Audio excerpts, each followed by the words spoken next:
All right, let's get started. We're going to move beyond just, taking photos. Today is about mastering the craft. We're going to build an instinct, something so powerful that adjusting your camera is going to feel just as natural as taking a breath. And this quote, this is everything. It's the key shift in your thinking. See, amateurs hope for a good shot. Professionals, on the other hand, they control the light to make a great shot. It's time to stop hoping and start creating. So the big question is, how do you actually take control? Well, I'll tell you. It's not about memorizing what all the buttons on your camera do. It's about understanding why you're pressing them. It's about learning to speak the language of light. And that is our entire goal today. We're going to take all that technical stuff and bake it right into your muscle memory. Why? Because that frees up your brain to focus on what really matters, the art. Okay, so our first step to taking control is learning how to use our guide. Think about it like this. You wouldn't start a road trip without a map, right? Well, for photography, your camera has a GPS for light. Inside your camera, you've got this little thing called a light meter. This is your single most important guide. Now, it doesn't tell you if a photo is good or bad, but it tells you exactly how much light your camera is seeing. It's your GPS. Simple as that. So what is this GPS actually telling you?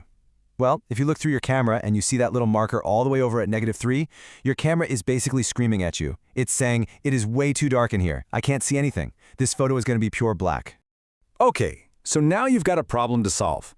Your GPS, your light meter, is telling you you're lost in the dark. You absolutely have to add more light. The only question is, how? What are your options right now? And that brings us to our 3 basic tools for controlling light. That's it. These are your only 3 choices. Every single decision you make about exposure will use 1, 2, or maybe all 3 of these. Now listen, this next part is so important. You've got 3 tools, but they work in 2 totally different ways. First, you have aperture and shutter speed. With these 2, a bigger number actually makes the picture darker. I know, it feels backwards. Then you have ISO. ISO is the odd one out. It's a light booster. For ISO, a bigger number makes the picture brighter. You have to get this difference locked in your brain. Think of ISO like your emergency power-up in a video game. When you just can't open your aperture any wider or make your shutter any slower, ISO saves the day. But it's not perfect. If you boost the ISO too high, you start to see this digital noise, like a graininess in your picture. So it's a trade-off you have to be willing to make. Okay, let's make this real. You're back in that dark room. Your light meter is screaming at you from -3. You need more light right now. What are your 3 options? What can you do to fix this problem? Okay, it's too dark. Choice 1, I can open my aperture wider to let more light in. Choice 2, I can use a slower shutter speed to gather light for a longer time. Or choice 3, I can just boost the signal with my ISO. See? Each choice affects how the final photo looks. This is where you go from being a button pusher to being an artist. So now we know the tools, but just knowing about them isn't enough, is it? Professionals are fast. So how do we build that speed? How do we build that instinct? Well, it's all about creating a habit. This is it, right here. This is the habit you need to burn into your brain. Every single time you bring that camera to your eye in a new place, you do these 3 things, in this exact order. 1, focus on your subject. 2, glance at your light meter, your GPS. 3, adjust your tools to get the light where you want it.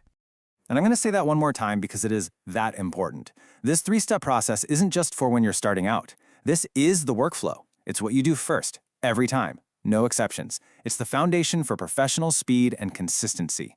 Now let's take that habit and turn it into a bit of a challenge. I want you to remember this number. Just 3. This is what we call the 3-second rule. The next time you walk into a room or step outside, give yourself 3 seconds. That's it. In that time, your mission is to look at the scene, check your meter, and know in your head exactly what settings you need. Practicing this is how you turn a slow, clunky process into a lightning-fast instinct. So why do we do all this? Why are we so obsessed with speed and habits? It's because the end goal isn't just to be a really good camera operator.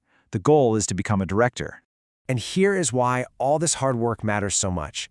All this practice, it's designed to make the technical part just disappear.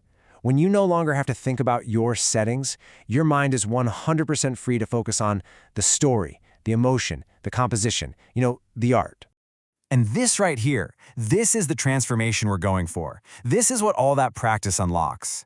You stop being a student who is controlled by the camera, and you become a photographer who uses that camera to express a vision.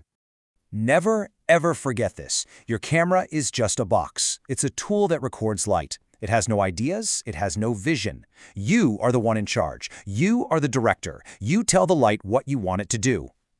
So, you have the tools now. You have the professional habit. You've got a roadmap to make it all second nature. The only question left is, what do you want to say? The tool is ready for you. What story are you going to tell with light?